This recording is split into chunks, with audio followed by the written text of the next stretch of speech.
Video को like करके आगे शेयर ज़रूर कर देना। जिसे तुमने जुए का अड्डा बना रखा, इसी मोबाइल से जुआ खेलते हो ना, ये गेम वो गेम वो गेम वो गेम है। क्या तुमने नहीं सुना? नहीं सुना तो सुन लो। इमाम गजाली हुज्जतुल इस्लाम, मेरे इमाम गजाली लिखते हैं कि जिसने दुनिया में जुआ खेला होगा, क़यामत में उसके हाथ सूअर के खून में रंगे हुए होंगे, खिंजीर के खून में रंगे हुए होंगे। 3 पत्ती गेम है, लूडो है और खदा जाने क्या क्या शैतानत है। पहले तो जुआ खेलने के लिए लोगों को जमा होना पड़ता था, अब तो मोबाइल की ये जहाँ मोबाइल के फायदे वहाँ एक नहुसत ये भी है, कोई अमेरिका में बैठा, बर्तानिया में बैठा, मुंबई में बैठा, पूना में बैठा, सब मिलकर कनेक्ट होते हैं इंटरनेट के जरिए से और जुआ खेलने वालों, दुनिया की दूसरी कौमें जुआ खेल रही है, हमें अफसोस नहीं है क्योंकि उनके यहाँ ये कानून नहीं है, मैदान महशर नहीं है, क़यामत उनके यहाँ नहीं है, सैयदुल आलमीन जैसा पैगंबर उनके यहाँ नहीं है, 1,24,000 कमोबेश अंबिया की कतार उनके यहाँ नहीं है, शेख अब्दुल कादिर जैसा अजीम शख्स 40 साल तक इशा के वजू से फजर पढ़ने वाली हस्ती उनके पास नहीं है, 97 साल की उम्र पाने वाले गरीब नवाज का 90 लाख को कलमा पढ़ाने वाला एक अजीम ताजदार उनके पास नहीं है। हाँ, उनके पास हसन जैसा हसन नहीं, उनके पास इमाम हुसैन जैसा इमाम नहीं, उनके पास सैयदा तैयबा ताहिरा आबिदा जाहिदा राकिया साजिदा नकिया तकिया ज़किया उम्मे नबीहा आलिमा गैर मुअल्लिमा बदाए मुस्तफ़ा उम्मुल हसनैन उम्मुल अइम्मा ज़ौजे अली, अल्लाह अकबर, खातून क़यामत खातून जन्नत, जिसकी आमद पर पूरा महशर अपना सर झुका देगा और अर्श के नीचे से ऐलान होगा, महशर वालों अपनी गर्दन को झुका लो, मोहम्मद रसूलुल्लाह की शहजादी फातिमा बिन्ते मोहम्मद पुलसराज से गुजर रही है। ऐसी कोई खातून उनके मजहब में नहीं है।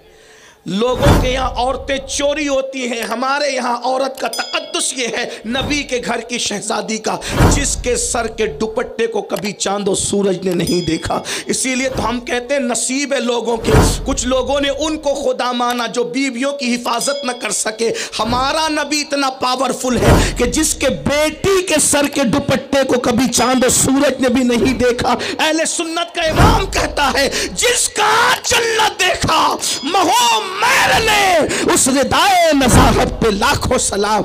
बताओ है किसी के पास ऐसी हस्ती? अल्लाह अकबर, ऐसी हस्तियां सिर्फ तुम्हारे पास है। सैयदा फातिमा जैसी खातून तुम्हारे पास है। उम्मुल मोमिनीन सैयदा आयशा जिसके बिस्तर पे कुरान नाजिल होता है वो खातून हमारे मजहब में है। अर्श से अल्लाह जिसको सलाम भेजता है वो खदीजतुल कुबरा मोमिनों की अम्मी जान है। जरा गौर तो करें अपने मजहब का तकद्दुस क्या है। अफजलुल बशर बादल अंबिया बितहकीक सिद्दीक अकबर जो रसूलुल्लाह के मुसल्ले का पहला इमाम है वो हस्ती हमारे पास है। मुसलमानों, उसके बाद भी तुम जुआ खेलोगे और जुए का अंजाम तो सोचो, मरना है मरना। क़यामत में ना तुम्हारी दादागिरी चलेगी ना तुम्हारी बाबागिरी।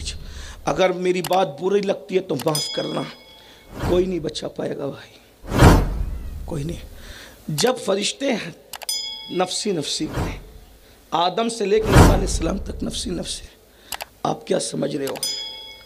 बचाने वाली ज़ात हुजूर की है ना, और हुजूर ही का दिल दुखा है ना। थोड़ा इतना सोच लो। सैयदना फारूक आज़म हज़रत उमर इब्न खत्ताब कहते हैं कि तुम कुछ भी करो, सुन ले, ये एक वो तो 10 गिनाते, मैं सिर्फ एक पेश कर रहा हूँ। फारूक आज़म इस वक्त जहन पे छाते उन्हीं की बात सुन। फारूक आज़म कहते हैं कि तुम छोटे से छोटा गुनाह करो या बड़े से बड़ा गुनाह करो, गुनाह कोई भी करो, उससे रसूलुल्लाह का दिल दुखता है कब्र अनवर में। तुम नबी का दिल कब्र में दुखा के नबी को बेचैन करोगे और कहोगे गौस पाक बख्शवा लेंगे, क्योंकि मैं उनकी पैरवी करता था। अगर मुझसे कोई नाराज होता है तो 1000 मरतबा नाराज हो जाए, लेकिन मैं सच्ची बात कर जाऊंगा। जो कब्र अनवर में रसूलुल्लाह को रंजीदा करे वो क्या समझता है कि गरीब नवाज उसको बख्शवा ले? गरीब नवाज और गौशे पाक के पास बख्शवाने की ताकत है, लेकिन वो लोग इतने आशिके रसूल हैं कि नबी को रंजीदा करने वालों का उन्होंने अपनी ज़बान पे कभी नाम भी नहीं लाया। वो नबी को रंजीदा करने वालों को हाथ पकड़ के जन्नत में कैसे ले जाएंगे? नबी का दिल, नबी को तड़पा रहे हो, बेचैन कर रहे हो कब्र अनवर में। कौन से मुसलमान हो हम, बताओ जरा गौर कीजिए। इमाम गजाली लिख रहे हैं कि सूअर के खून में हाथ रंगे होंगे जिन्होंने जुआ खेला होगा, जिन्होंने नशा किया होगा। अल्लाह के रसूल अलैहिस्सलाम फरमाते हैं मैं मोहम्मद उनसे बेजार हूं जो नशा करते हैं। आका फरमाते हैं मैं मोहम्मद उनसे बेजार हूं जो जानबूझकर नमाज को तर्क कर देते हैं। ये सच्ची सच्ची बात है। जिससे रसूलुल्लाह बेजार है, साबिर पाक उसका हाथ पकड़ेंगे? बताओ क्या तमाशा बना रखा है आपने। आप कहते हो जन्नत हमारे बाप की, मेरे भाई रसूलुल्लाह का दिल दुखा रहे हो। लेकिन ये जानता हूं कि हकीकत में ऐसा नहीं, आप वो जानबूझ के नहीं कर रहे हो, लेकिन कम से कम गौर तो कीजिए। फारूक आजम का कौल, मैं अपनी तरफ से नहीं, हवाला भी सुन लें। फ़क़ी अबुल लैस समरकंदी अपनी किताब में लिख रहे हैं कि फारूक आजम ने फरमाया तुम छोटे से छोटा गुनाह भी करते हो, हुजूर का दिल रंजीदा होता है, हुजूर को सदमा देते हो। कब्र अनवर में हुजूर को सदमा दे, जो माँ को सदमा दे मरते वक्त उसकी ज़बान पे कलेमा नहीं आता, जो रसूलुल्लाह को एक दिन में हजारों सदमे देता हो, रंजीदा करता हो कब्र अनवर में, मरते वक्त उसकी ज़बान पे कलमा आएगा। सोचो क्या भर रखा है मोबाइल में, जिंदगी में क्या है, मस्जिद से राब्ता नहीं है, कोई रिश्ता नहीं है।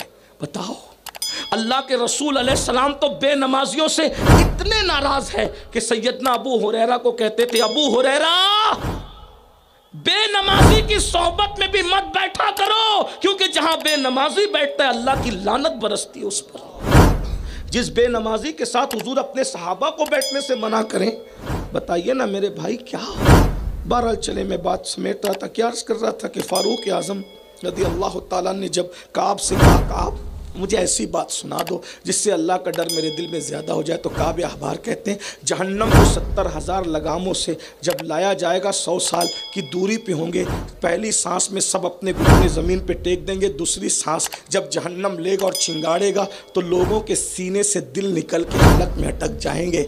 बताओ मछली का कांटा अगर कभी फंसा है तो क्या कैफियत हुई होगी, रोटी का टुकड़ा हलक में फंस जाता है तो क्या कैफियत होती है। जब ये दिल सीने से निकल के क़यामत में हलक में अटकेंगे तो उस वक्त कैफियत क्या होगी, उसको याद कर लो, उसका जरा गौर कर लो। इसी पे बस नहीं, अल्लाह अकबर काबे अहबार कहते हैं अमीरुल मोमिनीन, अमीरुल मोमिनीन, अब जरा ध्यान से सुन ले, इख्तितामी नमाज जरा तवज्जो कर ले। अमीरुल मोमिनीन उस वक्त इब्राहीम खलीलुल्लाह जैसी हस्ती, इब्राहीम खलीलुल्लाह जैसी हस्ती अपने घुटनों को ज़मीन पे रख के अल्लाह से कहेंगे ए अल्लाह आज मैं किसी के लिए कुछ नहीं मांगता तुझसे, मैं आज किसी के लिए कुछ नहीं मांगता, सिर्फ मैं अपने लिए अमान चाहता हूँ, तो मुझे अमान दे दे, मैं तेरा खलील हूँ ना, मुझे अमान दे दे, मैं किसी के लिए कोई। मेरे भाई अभी मस्जिद के मुतवल्ली की सेक्रेटरी की बात नहीं हो रही है, बानी मस्जिद की बात।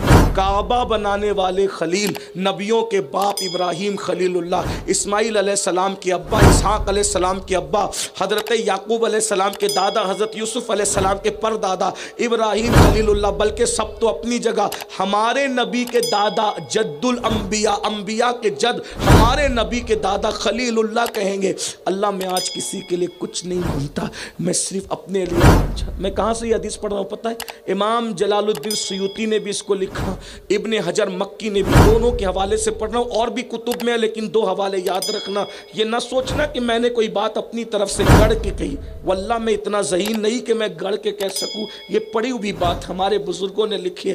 खलीलुल्लाह जिस वक्त कहेंगे आज मैं किसी के लिए कुछ नहीं मांगता, आज मैं किसी के लिए कुछ नहीं मांगता, सिर्फ अपने लिए अमान मांगता हूं, कौन हमें बख्शेगा। फारूक आजम ये सुन के रो पड़े, आंखों में आंसू थे, सावन भादों की तरह आंसू बरस रहे थे। कैसे में काब ने कहा अमीरुल मोमिनीन इसी पे बस नहीं, एक मंजर ये भी देखा जाएगा कि हजरत मूसा कलीमुल्लाह अपने घुटने ज़मीन पे रख के कहेंगे मौला तो मुझसे दुनिया में कलाम करता था, मुझे तूर पे बुलाता था, मिन जानिबि तूरिल अयमन व क़र्रबनाहु नजिया, तूर के दाई तरफ आ मूसा ताकि मैं तुझसे सरगोशी करूं।